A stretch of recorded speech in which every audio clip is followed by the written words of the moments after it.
di sini, ya. Bisa duduk, masuknya dari pintu 19. Tinggal belok aja, nanti akan ada namanya Ustadz Ariful Bahri yang bukunya sudah di-share oleh Ustadz Marwan, ya, soft copy-nya. Beliau adalah kandidat doktor akidah. Sudah doktor? Universitas Sudah doktor ya? Oh iya, sudah lulus. Kandidat doktor Universitas Al-Madinah. Dahulunya sama Ustadz Firanda, sekarang digantikan oleh beliau.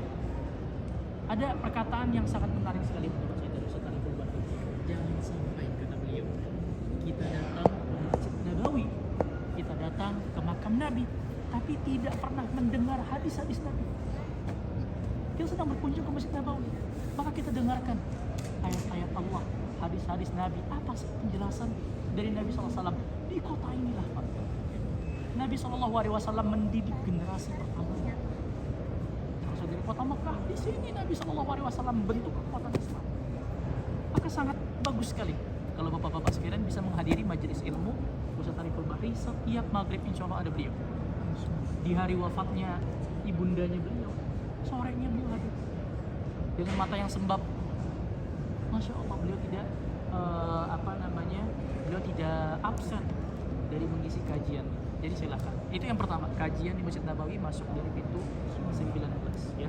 Kemudian yang kedua, Bapak bisa lihat di bagian belakang atau nanti di bagian depan, ya, ada termos Zam-Zam, ya. Saya sangat menyarankan bapak-bapak ketika masuk Masjid Nabawi bawa botol kosong. Iya, bawa botol kosong. Jadi direfill terus. Air yang sangat berkah sekali, ajaib, Pak. Ajaib air Zam-Zam itu. Sumurnya kecil, dalamnya cuma beberapa meter. Lihat berapa banyak orang yang diberi minum oleh air Zam-Zam. Di kota Mekah jutaan dan gak pernah kering. Itu dinalar oleh akal, gak bisa gitu. Gak bisa dinalar oleh akal. Di tengah kering kerontangnya Madinah. Sepanjang jalan apakah hijau? Gurun pasir. Begitulah kondisi geografis kota Mekah dan Madinah. Tapi lihat air Zam-Zam mengalir sepanjang tahun. Tidak pernah kering. Memberi minum jutaan kaum muslimin yang datang.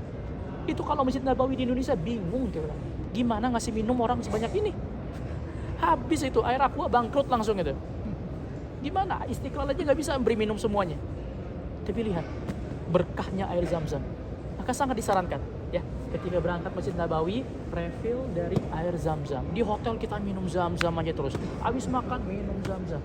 Jadi jangan disia-siakan kesempatannya untuk mengambil faedah dari air Zam-Zam ini.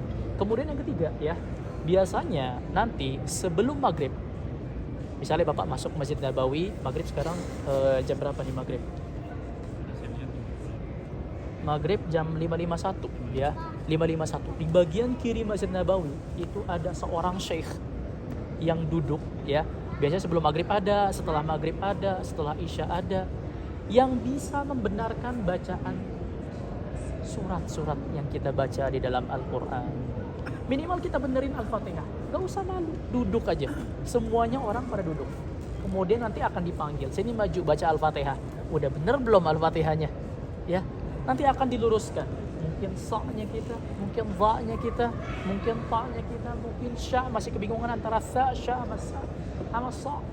Ya, nanti akan ada pengampu yang duduk di tembok-tembok di Masjid Nabawi, ya. Dia akan membuka kayu Al-Quran, ya. Kemudian yang duduk dari berbagai negara. Bapak gak perlu bingung, gak perlu malu, karena itu memang mereka duduk untuk menunggu jemaah umroh ataupun peziarah yang datang dan ingin membenarkan bacaannya. Kita nggak tahu apakah Al-Fatihah kita sudah benar atau belum, ya. Jadi yang pertama kajiannya bahasa Indonesia, yang kedua Zam-Zamnya dimaksimalkan, yang ketiga kalau ada salah seorang syekh dan orang-orang datang dari berbagai penjuru dunia membenarkan bacaan, jangan malu. Di sinilah tempatnya belajar, ya. Di sinilah Nabi SAW mendidik generasi umatnya, ya. Kemudian yang terakhir pastinya Bapak dan Ibu, ya, Bapak ya sekalian, ya, maksimalkan kesempatannya untuk beribadah di Masjid Nabawi. Hadis Nabi yang sangat mulia sekali, yang mungkin menjadi alasan mengapa bapak-bapak sekalian datang ke kota Madinah. Wa salatun fi masjid hadza afdalu min alfi salatin fi masjid. Salatnya apa aja? Salat apa aja? Salat wajib, salat sunnah, salat rawatib, salat tahajud. Saya di Indonesia jarang salat tahajud, di sini waktunya. Karena kita nggak mikirin apapun, Pak. Kita seakan-akan meninggalkan kesibukan dunia di Indonesia untuk sementara waktu. Dan kita di sini cuma makan sholat. 5 menit lagi asar. 5 menit lagi asar. Masya Allah. Ya. Jadi silahkan maksimalkan kesempatannya untuk beribadah. Nah nanti nih setelah sholat adzan misalnya ada sholat sunnah antara adzan dan iqamat, kita perbanyak 1000 kali begitu ya. Kemudian setelah sholat asar biasanya ada sholat jenazah, gak ada sholat sunnah setelah asar, ikut juga. Intinya memperbanyak ibadah, bukan hanya sholat, perbanyak zikir. Al-Quran Pak, lihat disediakan di berbagai tempat. Lagi nunggu adzan, kita ambil Al-Quran, kita maksimalkan waktu di tempat yang sangat mulia seperti ini. Doa-doa yang kita panjatkan juga mustajab. Sebagian ulama mengatakan doa mustajab itu bukan cuma di Raudhah, tapi semua Masjid Nabawi juga mustajab. Ya. Dan yang perlu diperhatikan, ya, sholat di Madinah yang dilipat gandakan hanya di dalam gerbang saja. Beda dengan kota Mekah. Kalau di kota Mekah, semua tanah suci kota Mekah itu dilipat gandakan 100.000. Tapi kalau di Masjid Nabawi, pendapat yang saya pilih adalah hanya di dalam gerbang saja. Ini juga dijelaskan oleh Syekh Abdul Muhsin Al-Abbad bahwasanya yang dilipat gandakan hanya di dalam gerbang, ya. Jadi apa konsekuensinya? Diharapkan Bapak dan Ibu kalau bisa sholatnya selalu di Masjid Nabawi, kecuali kalau drop ya. Jadi jangan malas ya. Misalnya setelah ziarah, aduh pengen sholat di hotel saja, dapatnya 1 Pak, kayak di Indonesia Pak ya. Bedakan antara rasa malas dengan rasa capek. Kadang setan nipu tuh, kita capek, bukan capek Pak, males kayaknya Pak. Males ya. Jadi hati-hati, bedakan antara males dengan capek. Tapi kalau misalnya drop, kondisi fisik yang gak memungkinkan untuk jalan muntah-muntah, jangan dipaksakan, mendingan istirahat untuk mempersiapkan staminanya untuk melakukan ibadah umroh ya. Itu saja ya sebagai pesan. Nanti insya Allah kunci akan ready mungkin sekitar jam 4, jadi setelah sholat asar gak perlu buru-buru ke hotel. Dan nanti kita akan bareng-bareng ke hotel. Jadwal Raudhah alhamdulillah sudah ready, tapi tanggal 22. Kemungkinan besok kita akan majukan ziarah City Tour dalam, betul ya. Jadi besok kita akan ke mana? City Tour luar besok.